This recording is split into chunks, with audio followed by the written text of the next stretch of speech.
समासाचं नाव आहे चातुर्य विवरण. आणि रामदास स्वामी सुरुवात करतायत, पित्तापासून कृष्ण झाले. या जगामध्ये दोनच गोष्टी आहेत, एक माया आणि दुसरं ब्रह्म. ब्रह्म ज्ञानस्वरूप, प्रकाशरूप, शाश्वत, निर्गुण, निराकार, निश्चळ. परंतु त्या निश्चळाच्याच पोटी गुप्तपणे चंचल भरून राहिलेला आहे. पण ते एवढं भरलेलं आहे की ते काटोकाट आहे, परिपूर्ण आहे, म्हणून तिथे हालचाल होत नाही. तशा अनेक गोष्टी एकत्र ठेवल्या एखाद्या मांड्यामध्ये, पिशवीमध्ये, आणि थोडीसुद्धा जागा ठेवली नाही तर त्या हालत नाहीत, त्याचमुळत नाही, एका जागेवर स्थिरपणे राहतात. थोडी जागा झाली तर ते हालचाल करू शकतात, हलू शकतात, इकडे तिकडे होऊ शकतात. पण परब्रह्माच्या ठिकाणी ते गच्च भरलेलं आहे, परिपूर्ण आहे. परंतु किंचित हालचाल काही कारण परत्वे झाली आणि त्याच्यातून माया निर्माण झाली, मिथ्या माया. तिला मूळ माया म्हटले, आदिशक्ती म्हटले.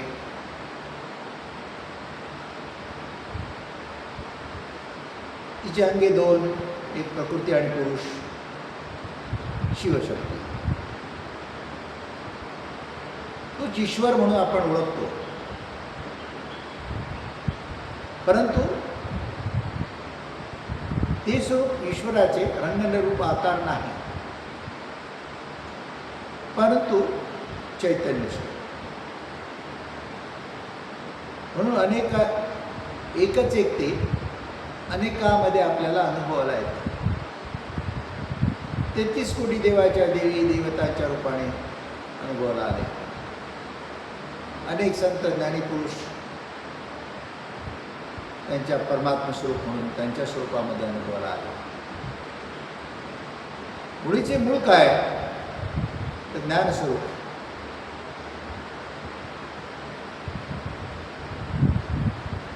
घनदाट, शाश्वत, अनंत, अपार, सूक्ष्म, निर्गुण, निराकार, परब्रह्म स्वरूप. त्याच्यातून जे माया निर्माण झाली ते अज्ञान आहे, म्हणून त्याला कृष्ण निर्माण झाले असं म्हणतात. जे दिसते तसे ते नाही आहे.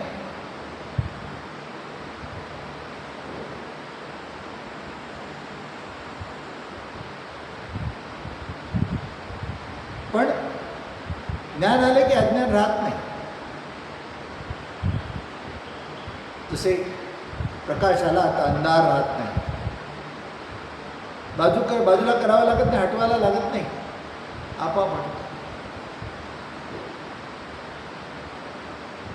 पण आता विश्वाकडे पाहताना सत्ता कोणाची दिसते आहे? मायेची दिसते. सगळा मायेचा बाजार आहे, मायेचा व्यवहार चाललेला आहे, सगळं मायारूपी आहे. माया हा शब्दाचा अर्थ कसा आहे? मा म्हणजे जे नाहीच आहे परंतु आहे असे भासते. वास्तवता त्याला शाश्वतता नाही आहे, चिरंतन नाही आहे.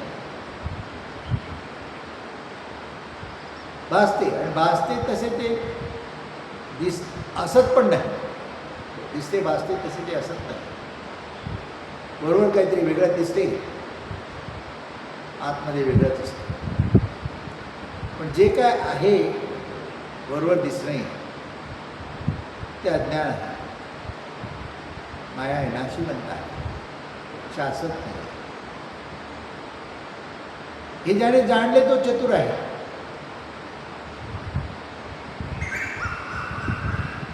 तो सर्वांना मान्य आहे. सर्व त्याचे कौतुक करतात. पण प्रत्येकाच्या ठिकाणी अज्ञान आहे, अहंकार आहे, तो आडवा येतो.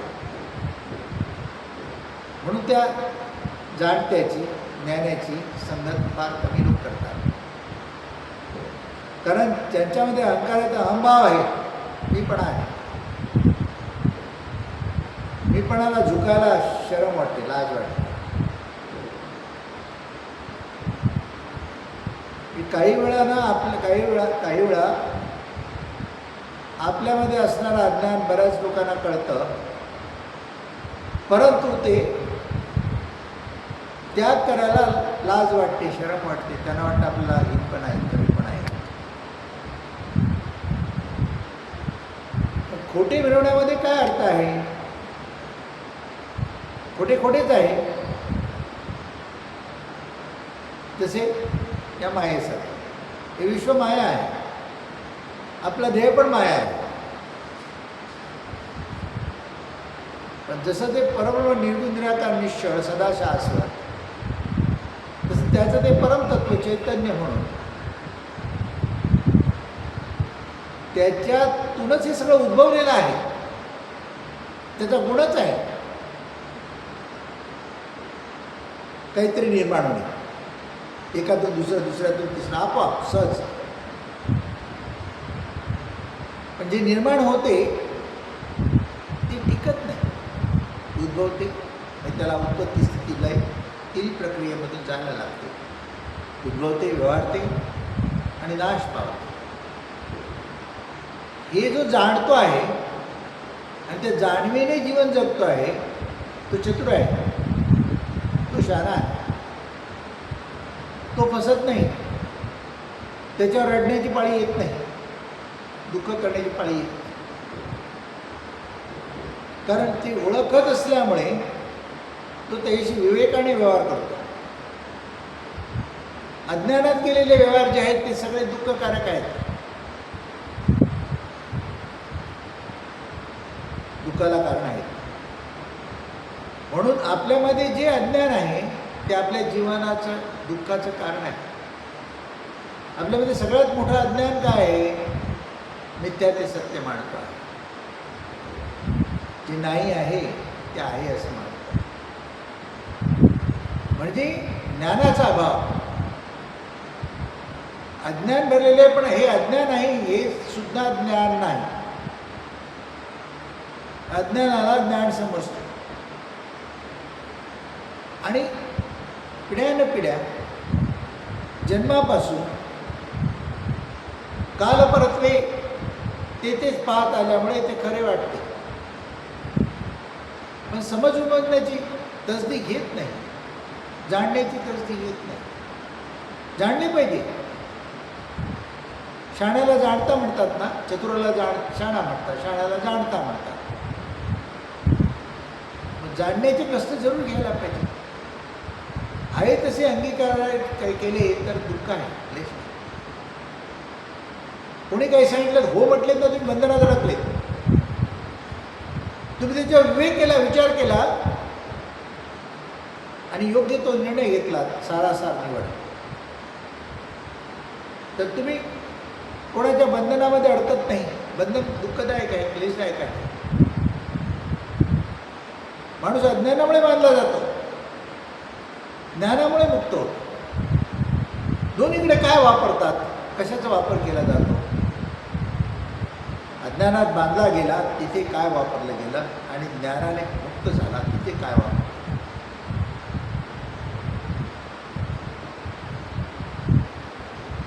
ज्ञानाने मुक्त झाला तिथेही शब्द आहे, अज्ञानाने बांधला गेला तिथेही शब्दच आहे. शब्दाचा अर्थ परिपूर्ण कळला नाही तिथे सही नाही करायची, तिथे सही करतो. जिथे नको म्हणायला पाहिजे ते हो म्हणतो आणि दुःख भोगतो. कारण का? ज्ञानाचा अभाव. त्यामुळे विवेकहीनता, अविवेकपणा, आणि ते दुःखाला कारण आहे. जो चतुर आहे तो खबरदार आहे. खबरदार, सगळी बातमी ठेवतोस, सगळं जाण, सर्व ज्ञान. मग ते चतुराई हा ज्ञानाचा गुणच आहे. चातुर्य हा ज्ञानाचा गुण आहे. आणि ते मुख्य ज्ञान, खरे ज्ञान, शाश्वत ज्ञान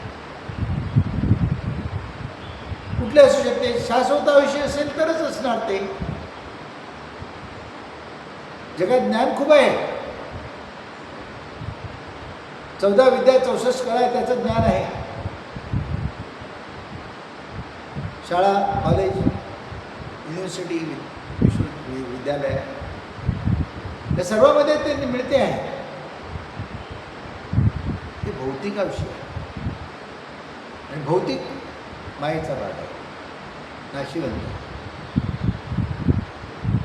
ते ज्ञान पुरेसं नाही आहे. पोटभरू आहे ते. जीवन जगायला पाहिजे, देह धारण केला तर त्याला जगवलं पाहिजे, त्याची काळजी घेतली पाहिजे, त्याच्या गरजा पुढे केल्या पाहिजे. त्याच्यासाठी ते ज्ञानाची त्या गरज आहे, भौतिकाचं ज्ञान. मग भौतिकाचं ज्ञान झालं म्हणून आत्मज्ञान होत नाही, शाश्वताचं ज्ञान होत नाही.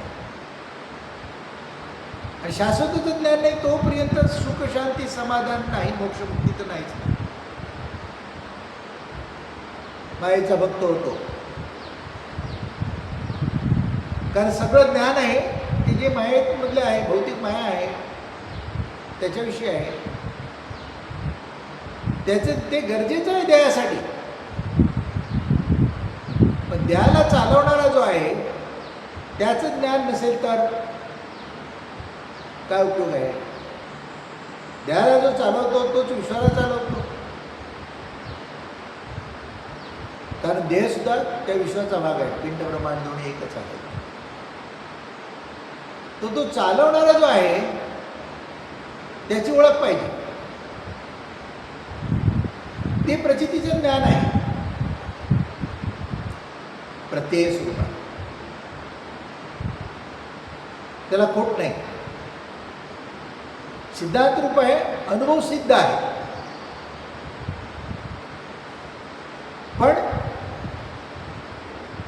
शब्द जिथे पोचत नाहीत त्याची प्राप्ती कशी होणार? वेद नेती नेती मिळाले, शेषाची जीभ वाटली, मौन धारण केले, श्रुती स्मृती यांनी मौन धारण केला. मात्र संतांनी, ज्ञानीपुरुषाने आत्मसिद्धीने, आत्मप्रचितीने, सुस्वरूपाचा प्रचिती ते जाणलं, ओळखलं, ते होऊन राहिले. त्या परब्रह्माची सर्व शक्ती, ज्ञान दोन्ही पण त्यांच्यामध्ये अनुभवाला येते. त्या जाणत्याचे चरण धरले पाहिजेत. त्याच्या सहवासात आपल्या स्वरूपाचे ज्ञान प्राप्त करण्याचा प्रयत्न केला पाहिजे, त्याला परमार्थ म्हणतो आपण, तो साधला गेला पाहिजे सत्संग. परंतु आधी जो संघ जडला आहे त्याच्यातून निसंग झाल्याशिवाय त्याचे ज्ञान होणार नाही. अज्ञान दूर फेकले पाहिजे ना, तेव्हा ज्ञानप्रकाश येणार. खोलीमध्ये अंधार आहे, अंधार काय आहे? उजेड नाही म्हणून. पण उजेडाचं साधन असताना तसदी घेण्याची इच्छा नाही, शोध घ्यायची इच्छा नाही, कसं दूर होईल अंधाराची? खोलीमध्ये लाईटचं बटन आहे, स्विच आहे, दिवा पण आहे, बल्ब लावलेला आहे. शोधलं पाहिजे त्या अंधारामध्ये आणि ते बटन दाबलं पाहिजे, प्रकाश पडणार, अंधार आपोआप पडणार. ज्ञानाचं पण तसंच आहे, थोडे कष्ट घ्यायला पाहिजे. देह मायेचा भक्त आहे, मायेला भुललेला आहे. माया खेळवते, लोळवते, चोळामोळा करून फेकून देते. विश्व तसंच आहे. म्हणून विवेकाने वागलं पाहिजे, ज्ञानदृष्टीने व्यवहार केला पाहिजे. सगळे ज्ञानपुरुष म्हणतात, आपले महाराज म्हणायचे, सगळं उपभोगा ज्ञानाने, समजून उमजून. अज्ञानात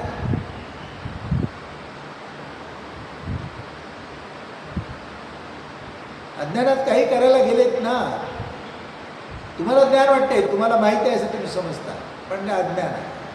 अज्ञान हेच माहीत नाही आणि करायला काय गेले ते नेहमी दुःखदायक होतं, तिसरंच काहीतरी घडतं. म्हणून ज्ञान पाहिजे. चातुर्यांगी कधी बांधते? संतांची संगत केली की, निसंग झाला की, आणि आत्मसात करण्याचे कष्ट घेतले तर हे साधन अभ्यास पाहिजे. नुसतं गुरु करणार नाही काय. तुमची आत्मीयता, तुमची तळमळ, तुमची कळकळ,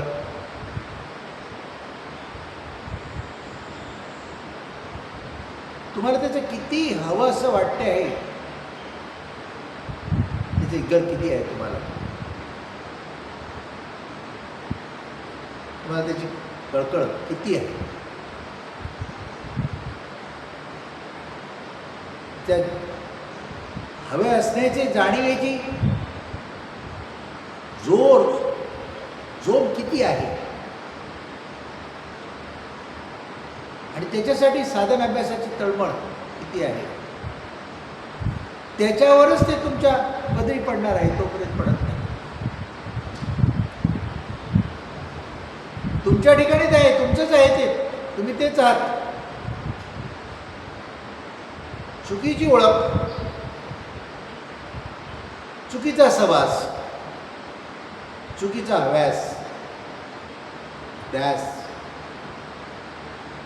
त्यामुळे जीवनाचं गणितच चुकलं, मार्ग चुकतो, दुःख भोगतो, क्लेश भोगतो. कारण देह मन इंद्रियाचा गुलाम झालेला असतो. मनाच्या घोड्यावर देह मन इंद्रिय बसतात आणि कामाला लावतात. देह इंद्रियाच्या गरजेपोटी विचार निर्माण होतात.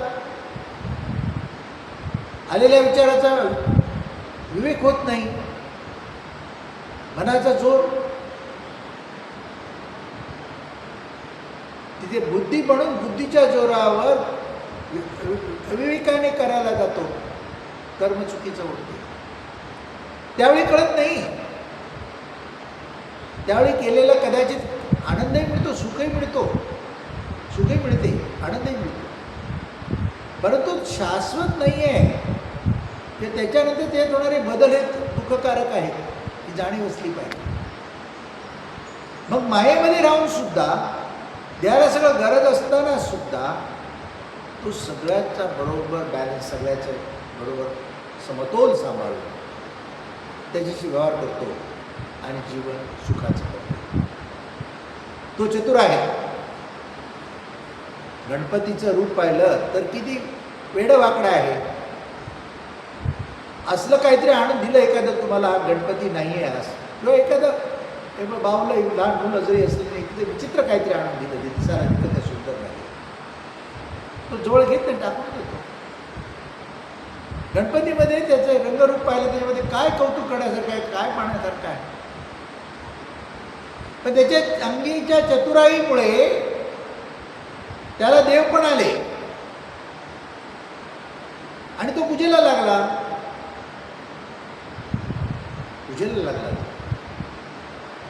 चतुर्थी, चतुर्दशा म्हणून ते चतुर्दिवशी पूजन होतं. सुख करता दुःख करता ज्ञान, तो ज्ञान स्वरूप चतुर आहे, ज्ञान स्वरूप. आणि म्हणून सुख आहे, दुःख हरण होते. म्हणून आपल्याला आपल्या स्वरूपाचं ज्ञान पाहिजे.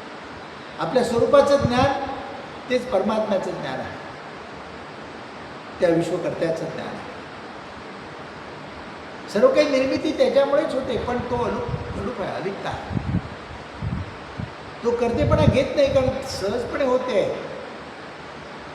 तो खबर ठेवत नाही, त्याला खबर ठेवायची गरज पण नाही. सूर्याने झाले तिमिर प्रकाश. सूर्यामुळे अंधकार दूर होतो आहे, हे सूर्याला ज्ञातही नाही. हा बल्ब जाणत नाही, मी ते लाईट दिला म्हणून तिला अंधार दूर झालेला आहे. तसं तो परमात्मा सर्व काही करता आहे, करुण्य करता आहे. पण त्याचे स्वरूप चैतन्य रूप म्हणून, आत्मा म्हणून तुमच्या प्रत्येकामध्ये वावरते आहे, आपल्या प्रत्येकामध्ये वावरते आहे, सर्वांमध्ये वगैरे सर्व जीवसृष्टीमध्ये घडून आहे. चंचळाच्या ठिकाणी आहे, निश्चळाच्या ठिकाणी पण आहे. सर्व आकार स्वरूपामध्ये आहे. इतकं ते भरून उरलेलं आहे. दगड धोंडा मातीमध्ये पण आहे, वाळूच्या कणामध्ये पण आहे, हवेमध्ये आहे.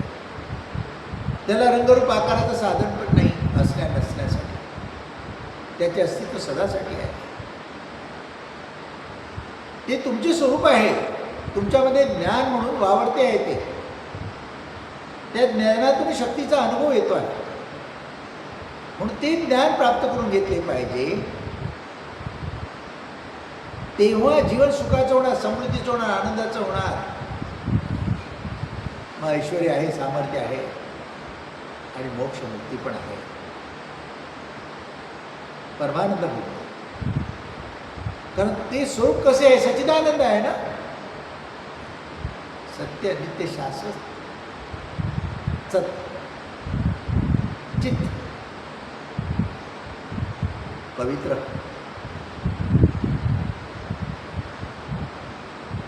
ज्ञान सुख आणि आनंद सुख, सच्चिदानंद. एकदा ती प्रचिती आली, मग जीवन सुखाचंच आहे, आनंदाचंच आहे.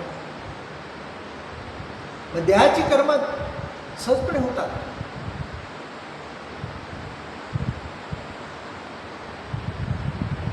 आणि देह जाताना सुद्धा होणारे कष्ट जाणवत नाही.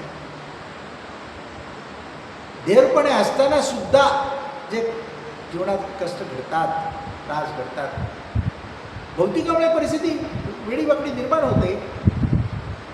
सगळ्यांना त्याच्यातून जायला लागते. आकार जेवढे आहेत, मग देव ईश्वराला सुद्धा द्यायला लागलं, देवाधिकाला द्यायला लागलं, संत साधू ज्ञानी पुरुषांना पण द्यायला लागलं. पण ज्ञान त्याच्या जोरावर त्याच्यातून विलया बाहेर निघतात. त्या कष्टाचे त्यांना काही परिणाम त्यांच्यावर होत नाही. मग आधी व्याधीवर विजय प्राप्त करण्याची शक्ती तुमच्या त्या ज्ञानामध्ये आहे. त्याच्या प्राप्तीसाठी जीवन खर्च केलं पाहिजे, नाहीतर गेला गेला नरदेह मग कैसा भगवंत मग कैसा साकारता. 84 लक्ष जीव योनी फिरल्यानंतर हा देह मिळालेला आहे. त्याचा योग्य वापर नाही केला तर नरकवास सुटला नाही, सुटला नाही. आणि जन्ममरणाच्या फेऱ्यातून मुक्त होतो. जन्मामध्ये किती नरक यातना आहेत आणि कुठल्या योनीमध्ये कसा जन्म मिळेल सांगता येत नाही.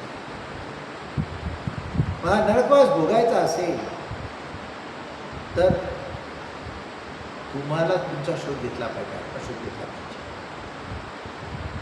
ती चतुराई तुमच्यामध्ये आहे, ती प्राप्त करून घ्यायची, ओळखायची आहे.